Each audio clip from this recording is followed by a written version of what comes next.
The wind roared around him as he plummeted towards the Amazon rainforests. The sight of the receding river and the jungle shrouded in the fire and shadows quickly receded as he plummeted towards the ground, rapidly approaching the treetops. The lenses of his helmet soon switched to thermal vision, and he could see black and white silhouettes through the smoke. These silhouettes were running through the forest, pulling the parachute cord at just the right moment. He felt a familiar jolt as the parachute opened. Slowing his fall, as soon as he approaches some trees, he let go of the parachute and finally let himself free fall for a few meters. As soon as he touched the ground, he rolled, absorbing some of the impact, then got up and grabbed his submachine gun, moving quickly through the trees, as quietly as least, muffled enough the sound of the thousands of crows burning above him. On his back were his tactical shotgun, and in the holster on the right side of his thigh, a pistol. Bodies of burning crows fall around him. The sound of rain of death at the end of the world. Heavy, rapid footsteps echoed beside him as he turned suddenly, spotting some hunters running through the trees. Some of them didn't even seem to notice him, but he still drew some attention. Two hunters quickly ran up to him. The closest one leapt towards him at a rapid pace. Hunk just threw himself forward and let himself slide through the dry leaves of the forest, causing the creature to pass over him, missing the attack. The agent stood up quickly and fired at the other hunter, hitting a hail of shots with his submachine gun at the creature, which raised his huge arm against the head in the form of protection as it approached at a fast pace. As soon as it was close enough, the hunter tried downward swipe with its claws. However, Hunk threw his torso back slightly and took a wide step to the left, hitting another hail of bullets against the side of the hunter's head, causing the creature to fall to the ground. Before he could finish off the hunter, the other one leapt towards him again, and he was forced to jump backwards, dodging the attack once more. He raised his submachine gun and fired the rest of the bullets at the hunter.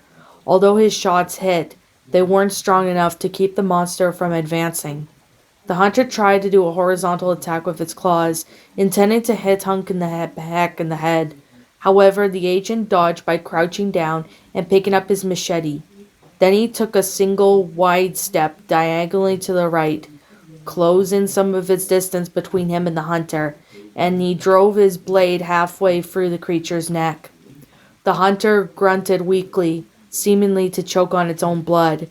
Hunk was again forced to take a step back when the previous hunter advanced towards him, attempting another attack.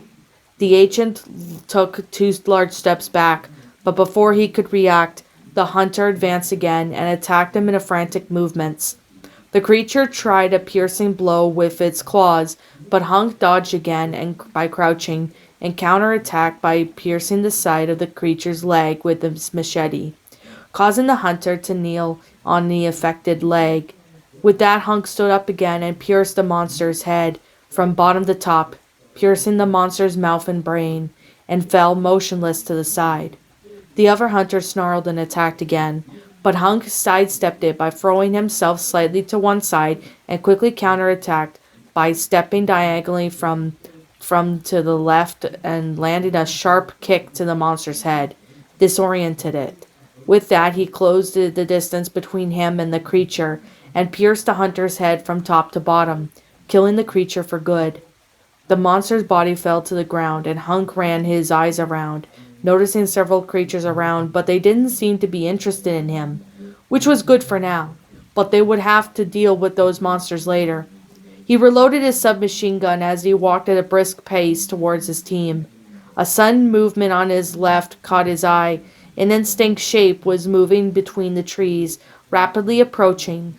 The kind of gas met the air as strange yellow liquid was splashed towards him, hitting his lenses. If it weren't for his mask, he wouldn't want to think about what would happen if it hit his eyes. In front of him, an infected insect was rapidly approaching. It was like a giant cockroach with sharp blades at the end of each arm. The infected approached with a bit of stagger, but it was fast, and he was forced to dodge backwards. His eyes temporarily focused on the trunk of the tree that had been taken from the brunt of the impact. The thing was clumsy, but it managed to split a log almost in half with just one movement. From the type of gas emanating from the thing, along with the strange liquid, he would say that he had had no problem getting close to its prey, despite everything. He raised his submachine gun and shot the creature in the head, to which it turned, lowered its head, literally stuffing inside its body like the kind of new natural protection. Ordinary bullets probably wouldn't easily pierce the exoskeleton.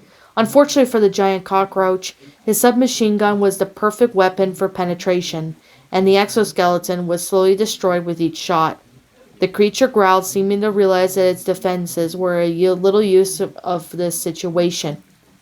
And then the four wings appear on its back, and Hunk's eyes widened slightly as the creature dashed towards him. It was fast, almost too fast that he could barely react. His body instinctively threw itself to the side, and he rolled on the ground, taking his distance. Hunk squints his eyes slightly and mutters softly as he sees a part of the creature's exoskeleton simply regenerate, as if nothing had happened. Ah, great.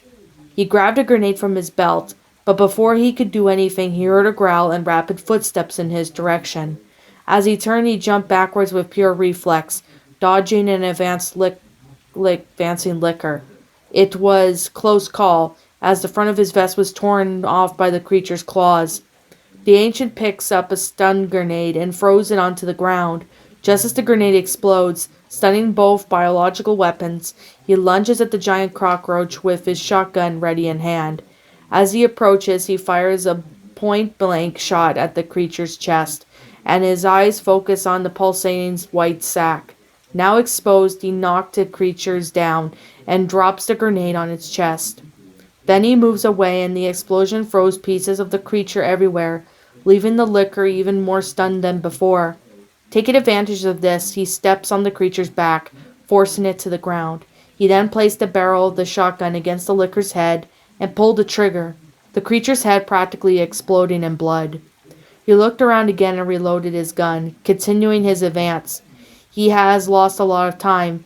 In the corner of his mask, the time of arrival the support team appeared, but they were still 3 minutes and 17 seconds to go. At one point, Hunk felt a chill run down his spine. It wasn't fear, but it was a keen sense of danger. He stopped again, listening. There was something around him, something he couldn't see. He looked at the ground and saw the leaves moving unnaturally, as if something was crawling underneath him. He stepped back slightly, watching carefully. Nothing appeared in his thermal vision to say. It was strange to be an understatement. Before he could change that mode of vision, mutant insects emerged from the ground, and as they were large, with stagnated bodies, jaws dropped as sharp as blades. He fired again, and muffled sound of the submachine gun cutting through the air. The bullets hit the creatures, and most of them scattered, disappearing into the vegetation before he can eliminate them all. Okay, those things weren't completely irrational, apparently. Moving to the side, he threw a grenade towards the pile of leaves moving ahead, and he turned around shortly afterwards when he heard movement from behind him. His eyes widened slightly as one of the insects jumped down towards him. In one swift movement, he grabbed his machete and did the same thing as throwing himself backwards and drove his blade into the insect's body just before he felt his back hit the ground. The grenade exploded not far from where he was, and he did a backflip after removing the insect's body from above him, getting to his feet quickly. As he did so, he felt the ground shake, and a noise that resembled the sound of heavy footsteps began to echo around the place, approaching at a constant speed. Each step echoed closer, and the ground shook more violently, and the sounds of trees being destroyed was more proof that whatever was approaching was big and probably very strong. Hunk retreated to the shade of a nearby tree, and, in a matter of moments, the creature that emerged from the vegetation was a menace. It was over 10 meters tall, with the huge muscles covered in pale, sickly skin. Its body was entangled with gigantic parasites that squirmed and pulsed, if it were feeding the beast with its own vitality. The ancient's eyes only watched as the creature grabbed a nearby tree and brain-dashed it, as if it were nothing more than a stick. Before he could even wonder what the thing was doing, He was forced to throw himself onto the ground as the monster destroyed the surrounding trees in a single movement, including one Hunk was using for cover. Wasting no time, Hunk opened fire, firing a burst of bullets directly at the creature's head. The bullets, however, didn't seem to carry or cause any significant damage. The monster continued to advance, ignoring completely the shots. The creature raised the tree again and swung downwards, forcing Hunk to run to the side. The impact against the ground was loud, and the tree trunk was almost completely destroyed, sending pieces of wood everywhere, similar to a small explosion. Hunk picked up the fragmentation grenade and threw it at the creature's feet. The grenade exploded with a deafening bang, throwing shrapnel at all directions, but the creature barely reacted, and Hunk just chuckled with his tongue in annoyance. That thing seemed to be slow. Maybe he could lose it through the forests. He doubted it, but it was likely to be attracted by the sound of gunfire that was sure to echo throughout the area as soon as he met up with his team. The creature advanced at a brisk pace in an attempt to kick towards the agent, who in turn dodged it by throwing himself to one side, running down with the creature's legs, however. To his surprise, the creature turned quickly as it spun his torso in a more agile way that seemed capable of, and he grunted as he felt his body being grabbed. Hunk was lifted into the air with ease, and his eyes widened slightly as he saw the creature open its mouth towards him. Quickly, he grabbed a fragmentation grenade and threw it into the creature's mouth. At the same time, he grabbed his machete and drove the blade into the creature's wrist. The giant growled and grunted as Hunk stabbed into its flesh. The agent soon found himself heading for the ground. The moment he rolled over after the fall, the grenade exploded in the giant's throat. Blood and large chunks of flesh were thrown around by the explosion. The creature fell to its knees on the ground, but to Hunk's surprise and dismay, the giant's neck began to regenerate. On the other hand, parasites came out of his shoulders, moving with a certain frenzy. Perhaps they were the thing's weakness, despite being in the state of regeneration. The creature grabbed another tree and simply threw it towards the agent. The tree flew over him, breaking it as it hit the ground. The monster roared as its giant hand came down hard, trying to crush him. Hunk jumped backwards, narrowly avoiding it. The monster's hand had hit the ground with a tremendous impact, raising a cloud of dust and debris. The creature lifted another tree, spinning it like a bat, and then threw it in the fury. Hunk ducked, feeling the air shifted by the tree as it passed over him, and crashed into the ground, causing distraction, and Hunk ran to the side, keeping in motion while firing short, precise shots at the almost exposed parasites. One of the shots hit a larger parasite that was pulsating near the monster's shoulder. The parasite exploded into a mass of blood and tissue, causing the monster to let out a roar of pain that reverberated through the jungle. In retaliation, the monster leapt towards Hunk, raising both of its arms above its head. The ancient ran and jumped to the side just before the creature could crush him. The ground shook violently, and a cloud of debris and dust rose up into the surrounding area. Hunk turned and raised his submachine gun, but just as he did so, he was hit by a punch from the creature, which moved faster than he expected. The punch was powerful, and Hunk grunted loudly as he was literally thrown backwards, flying for meters until his body collided with the ground, before he bounced and was dragged for a few more meters due to the force of the blow. Blood dripped from his mouth as he struggled to breathe. His chest felt like he was being pressed by a car. He quickly ignored, or at least tried to ignore, the pain in his body, and lifted his mask and drank a special mixture of herbs. The monster, even more enraged, turned and advanced towards him, uprooting another tree in the process. Hunk got up with some difficulty, gasping as if he was in severe pain, eased slowly. He picked up the flash grenade and threw it towards the monster. Then he raised his submachine gun and fired at the grenade while it was still in the air. The grenade exploded close to the giant's face, who roared loudly while he was temporarily blinded, and with that Hunk changed the magazine of his machine gun to one of the incinerating bullets, and then pulled the trigger of his weapon and he approached. He didn't release the trigger until the parasite near the monster's stomach exploded into blood and pus, leaving behind a gaping hole in the giant's flesh. The monster roared in pain again, its massive body shaking as it tried to reach Hunk. The ancient used the area to avoid attacks, which seemed to get more and more desperate, perhaps out of anger or pure survival instinct. The monster quickly grabbed the gigantic rock with one hand. Raising it above its head, Hunk ran around the arc around the creature, firing a pulsating parasite on the monster's back. The parasite exploded, but the creature let out an agonized scream, its legs shaking from the impact of the pain. Hunk seized the opportunity and threw an incinerated grenade straight into the giant's chest. With another group of parasites was thriving, the explosion contained, but it was intense, the burning parasites and causing internal damage to the creature. The monster let out an agonizing roar, falling to its knees as its strength deserted. The monster visibly weakened. Hunk was wasting no time. He ran towards the monster, leaping up to grab the exposed root that wrapped around one of the giant's legs. Using the root as momentum, he scaled the giant, firing the last remaining parasites. The creature tried to get up, but it was too weakened. The remaining parasites explode one by one under Hunk's parasite shots, until the monster let out one gasp of pain. It fell forward, crushing the ground under its weight. Hunk jumped off the fallen body, landing firmly on the ground. He took a deep breath, observing the dead colossus in front of him. Reloading his weapon, he turned and headed towards his team, just in time to hear the sound of helicopters arriving in the area amidst the fire of the clouds and of infected crows. As he approached the entrance to the room, Wesker spotted the first soldiers from Chris's team. Some had their backs to them, while others were protecting them.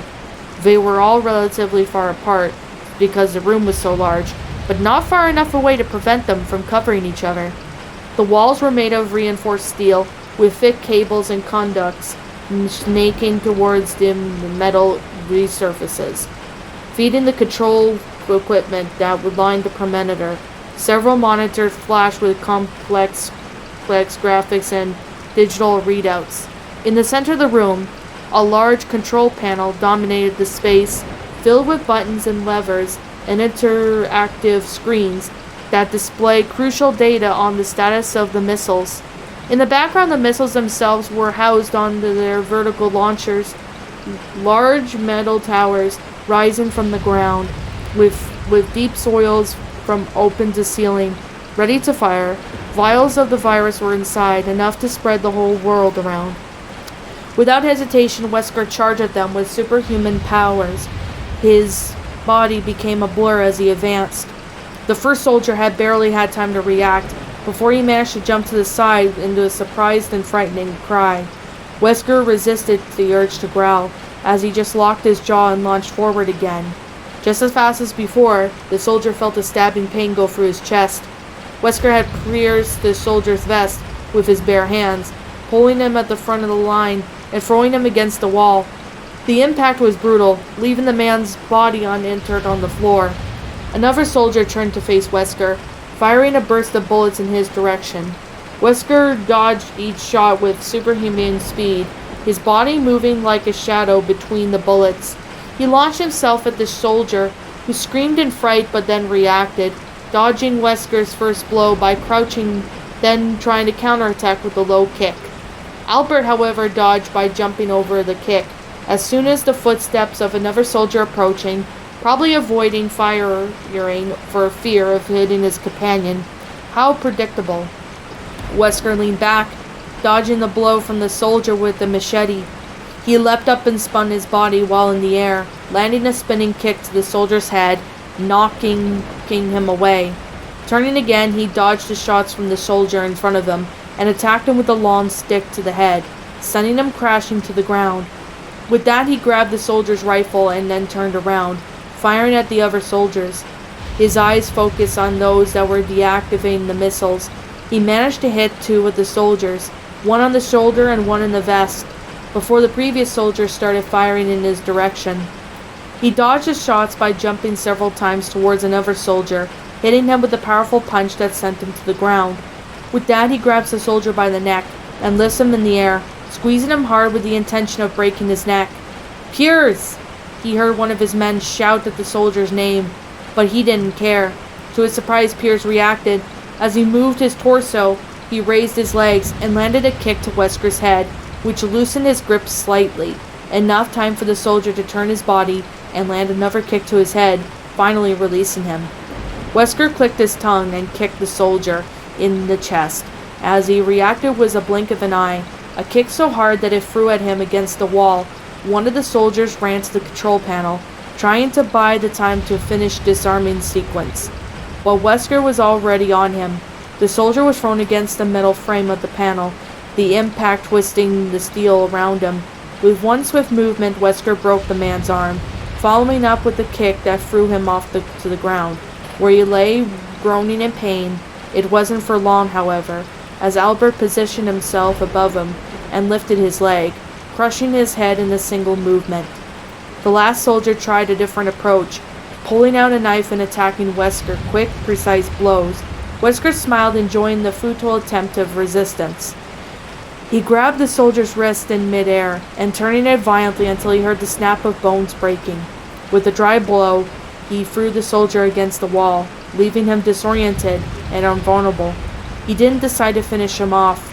His attention focused on the man still trying to deactivate the missiles, the group of soldiers surrounding him and from the form of protection. But before he could do anything about it, he felt his waist suddenly grab. He ducked his head, an expression clearly disgusted as he stared at Pierce, trying to knock him to the ground. He grunted slowly, acknowledging the soldier's efforts. However, he quickly turned his body at the same time, as ducking and turning, grabbing Pierce's arm, and throwing him over himself without difficulty. He got up quickly and advanced against the soldiers, dodging several shots that were fired in his direction. But still getting closer, it seemed inevitable that this would happen. However, to his surprise, the door to the room was broken down, and Chris and Ghost entered, immediately advancing towards him. The soldier's gunfire ceased, and Ghost was the first one to approach Wesker. Ghost tried to punch towards Albert, who dodged it by taking a wide step to his side and tried to counterattack. But before he could, Chris launched himself towards him and hit the side of his torso with a kick, interrupting the attack. That was enough time for Ghost to turn his body and land a spinning attack to Wesker's head, who grunted in annoyance and pain. Wasting no time, Ghost tried to pierce him with his knife. Wesker blocked the blade, but impact knocked him back. Chris threw himself at Wesker, pinning him against the control panel, where he could begin to land several punches to his face, each blow like a brick hitting him, and blood began to stain and drip from his face. In an angry roar, he kicked Chris in the chest, knocking him away, and landed a powerful punch to the side of Ghost's head, followed by a kick to his torso that sent him flying backwards. "Flint!"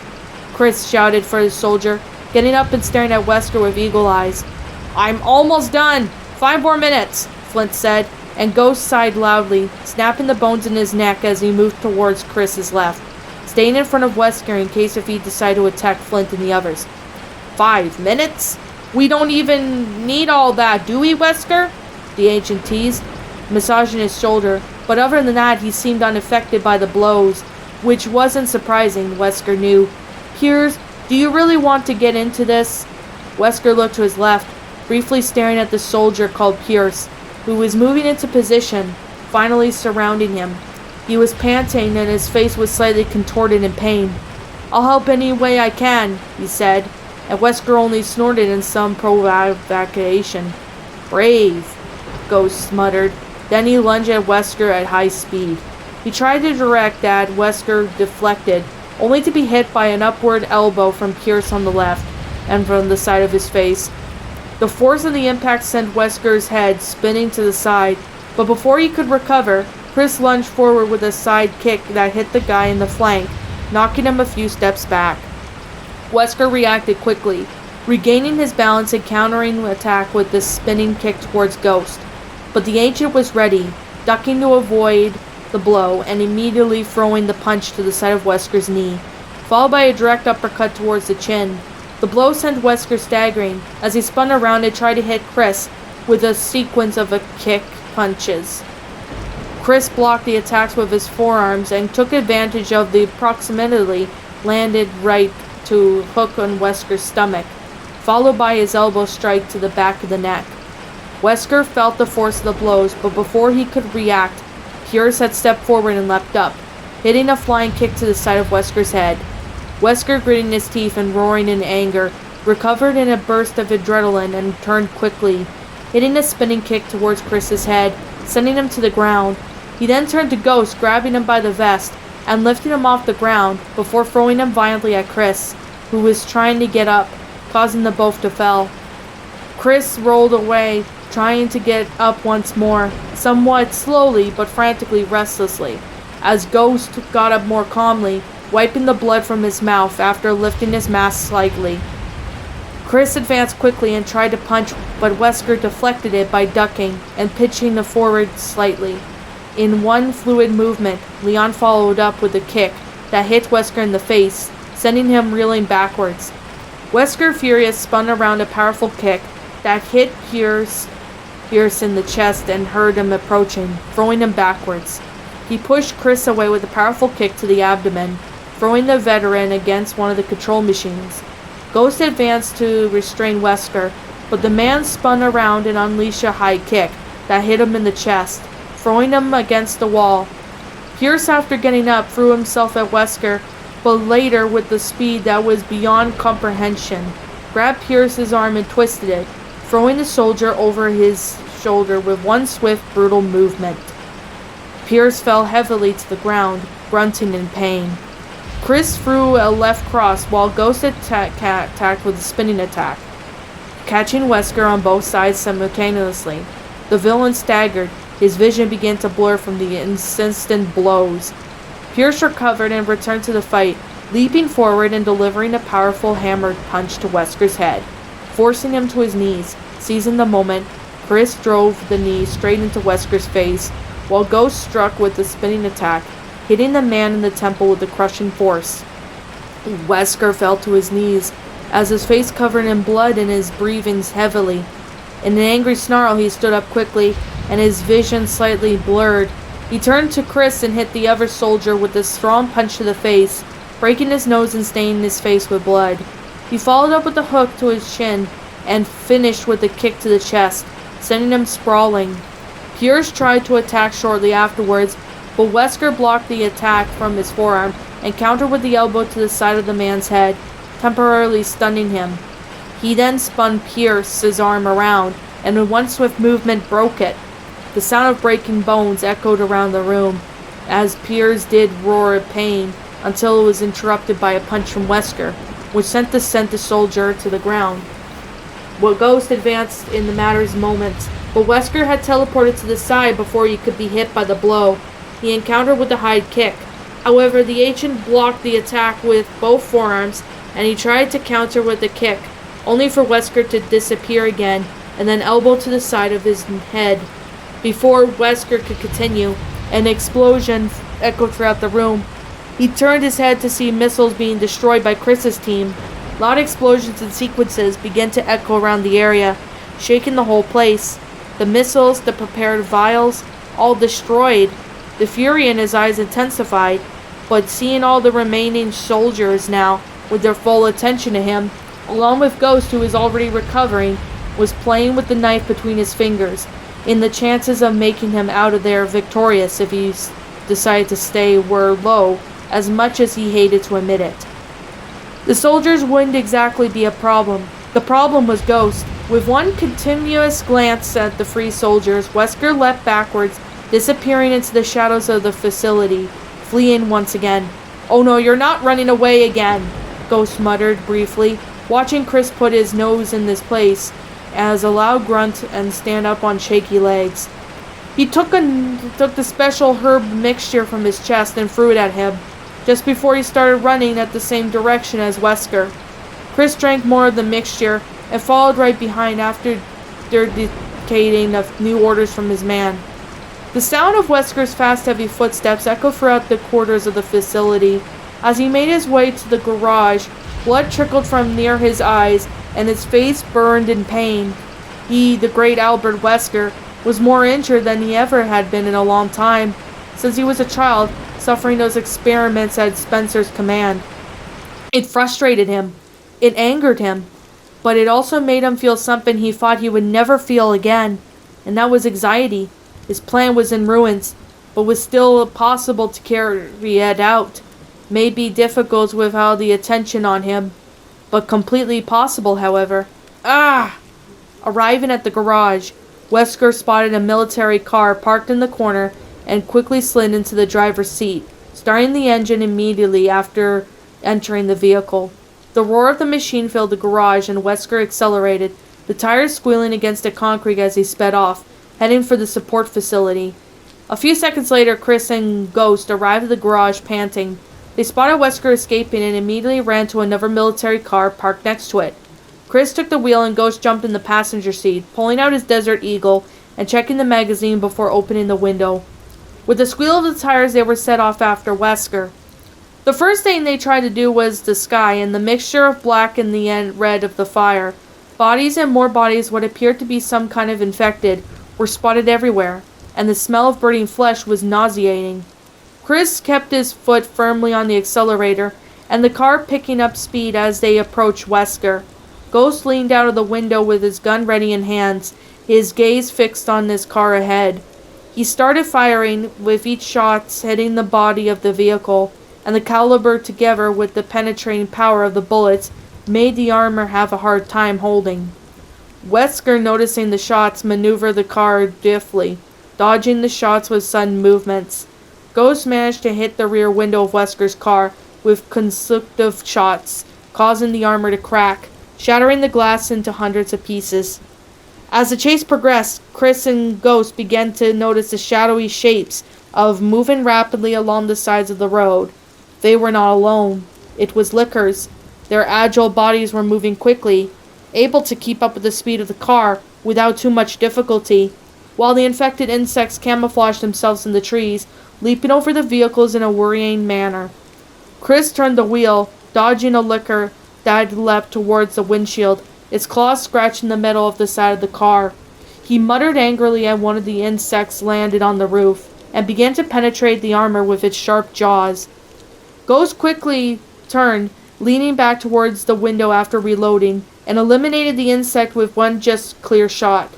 However, more Lickers appear, launching themselves from both sides of the road, trying to bring the car down. One of them managed to grab the side of the vehicle, its claws piercing the metal, while another attacked through the passenger window, trying to grab the agent. Rolling his eyes, Ghost picked up his knife and deftly twirled the blade between his fingers, then struck the approaching Licker, lashing out its lashing tongue. The monster recoiled, letting out a horrible scream, but the Licker on this side of the car kept pressing on, its claws tearing through the metal. Chris, keeping control of the car with one hand, grabbed his pistol with the other and fired several times, hitting the Licker in the head and knocking it out of the car. Despite the creatures attacking them, Ghost opened fire again, this time aiming the tires of Wesker's car. Meanwhile, the road ahead began to narrow and became more treacherous and uneven terrain. This didn't slow Wesker down, but it did complicate things for Chris, who had begun to maneuver to avoid large rocks and puddles, while trying to get rid of at least the last few Lickers that were chasing them. One of the infected insects landed on the vehicle again, this time at front, partially obstructing Chris's view with its long, sharp legs.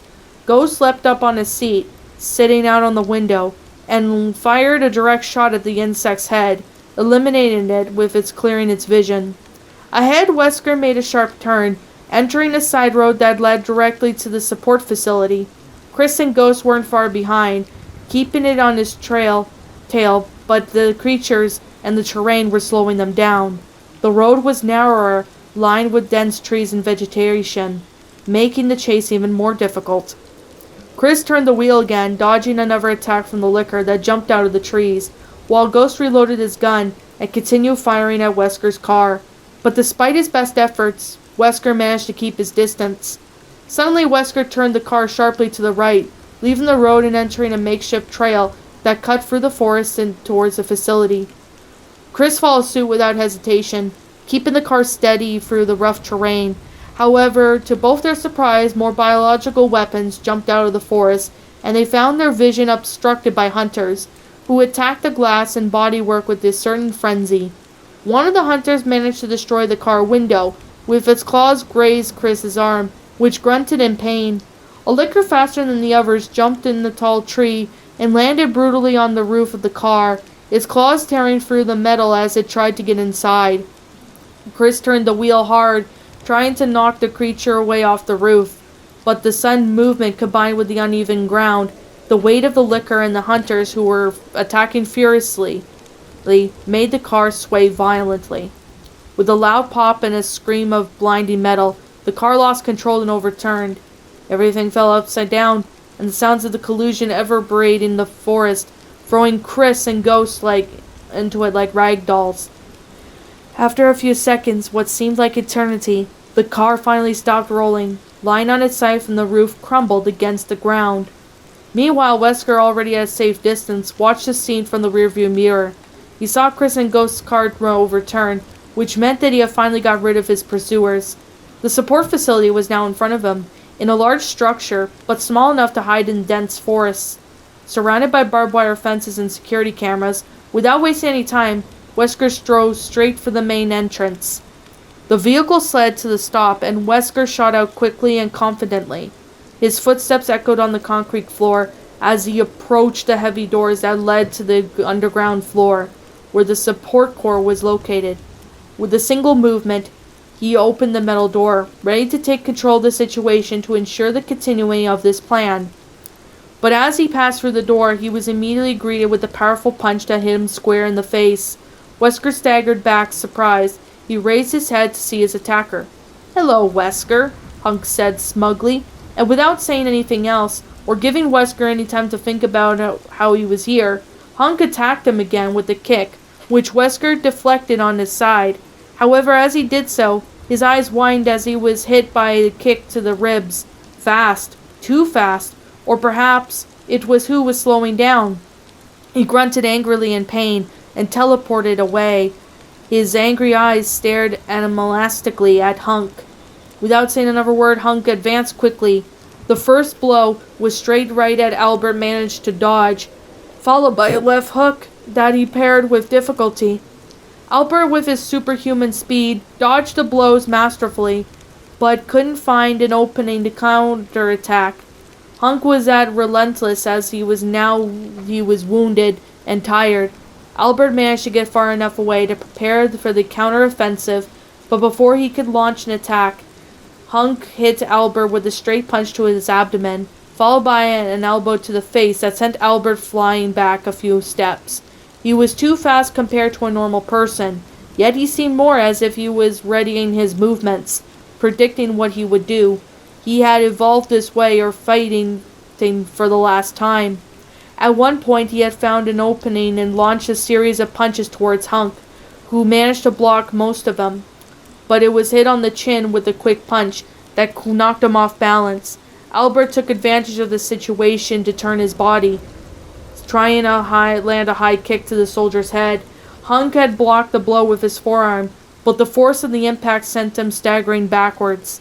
Hunk then quickly regained his balance, hitting Albert with the right hook and stunned him for a moment. Albert, annoyed, counterattacked with a sidekick that hit Hunk in the stomach, but the agent recovered quickly and countered with a low kick that hit Albert's supporting leg, almost knocking him out. He looked different, but he was still human, and it was doubtful that he was undergoing some kind of experiment at that time. A super soldier drug, perhaps? The battle had turned to a war of iteration, with Albert struggling to keep up against the insistent attacks. Finally, Albert managed to escape to create enough space between himself and his opponent. Gasping, his face marked with a few cuts and bruises, glared murderously at Hunk, but before he could prepare for his next attack, he had heard rapid footsteps behind him. Chris and Ghost came in running up with their weapons in hand, and without wasting any time, they joined the fight. Albert was now surrounded by three of them. As much as he wouldn't admit it, the situation had become complicated. Chris was the first to move, throwing a powerful punch towards Wesker's face with a frightening speed. Wesker dodged, grabbing Chris's arm and twisting it brutally. Chris felt the pop in his shoulder, but he was used to the momentum to throw a kick to the side that hit Wesker in the abdomen, pushing him backwards. Ghost took advantage of the opening and lunged forward with his knife, aiming for Wesker's vulnerable spots. The blade sliced through the air, but Wesker blocked the attack with a swift blow to the ghost's wrist, followed by an elbow to the face that sent him reeling. Hunk, observing the exchange, found this opportunity and attacked from behind. He launched a low kick aimed at Wesker's knee, but by the man and the superhuman reflexes, leapt backwards, dodging and repositioning himself elegantly. Chris, still under the influence of the herbs, joined Hunk, and they both advanced together. Chris threw a series of punches aimed at Wesker's torso, while Hunk tried to grab him in an arm lock.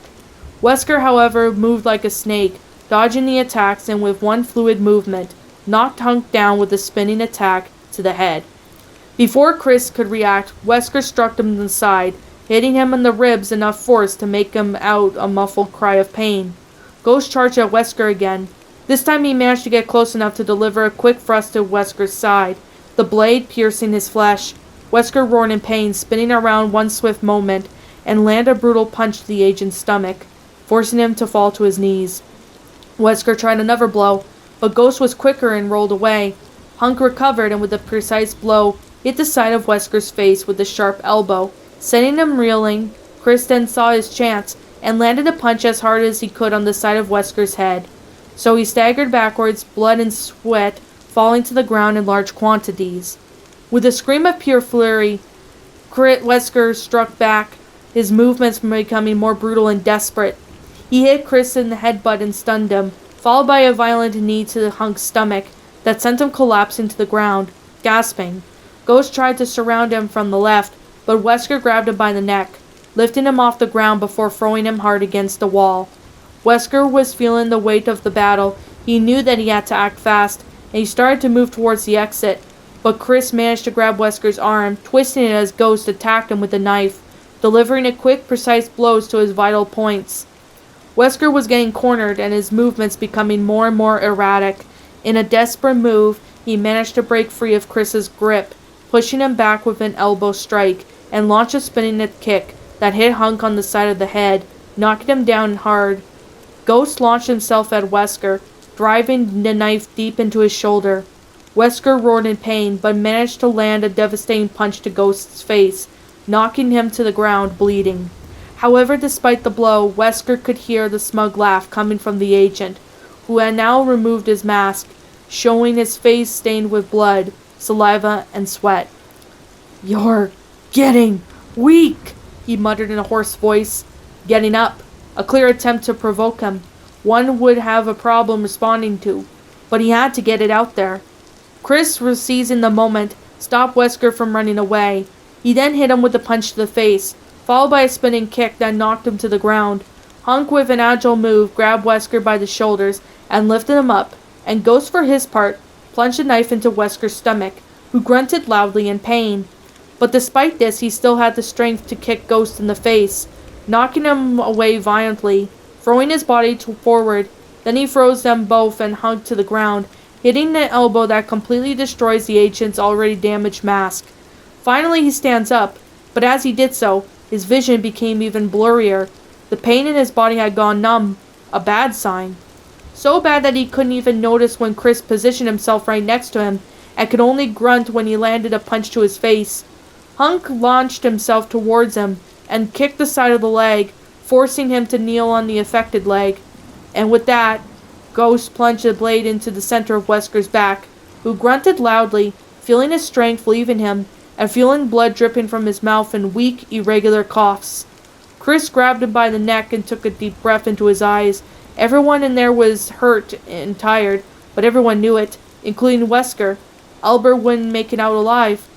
"All these years, everything you've done, and where has it gotten you?" Chris spat out the words, and shook his head with a look of pure disgust. Without an ounce of compassion or sympathy for Albert, Chris landed one last punch to his face, leaving him even more disoriented than he was, and with dragging wide and staggering steps, he threw Wesker onto the waste incinerator present the facility.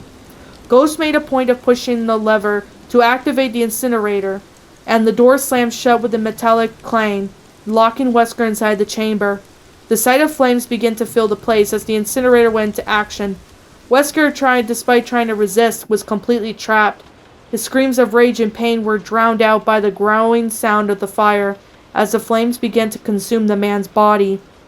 Chris, Ghost, and Hunk, panting, covered in blood and sweat, watched as the silence as the fire consumed Wesker.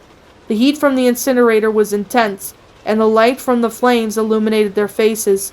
From the intensity of the flames, this was used to dispose of biological weapons. Perhaps the only thing that could match it would be a volcano, knowing Albert. Slowly, Chris raised his hand to his communicator, panting, let out a few sighs of relief. "Chris here," he said in a low voice, running his eyes over his companions, watching Hunk remove his broken mask and threw it on the ground, his red hair falling just above his eyes. That day would remain of each of them, the day Albert Wesker finally died, and for Chris, who consequently, for the BSAA, was a remarkable milestone. Large desired achievement. It was one of his objectives complete. Great goal. This was cause for a celebration. But before a hunt for Hunk and Ghost, it was the end of their purpose, end of existence. And what would they could give away to Simon and Leon, if they so wish? Destroy the lab, go to the meeting point. Albert Wesker is dead. What's up, my pretties? It's the Lion Queen here. I want to appreciate you all for tuning into this video. And I do appreciate you guys supporting my video by giving this video likes and stuff. If you really enjoyed this video, be sure to leave a like, comment and subscribe if you're new, ring the bell for notifications to when I upload so that way you guys will get updated for whenever I upload.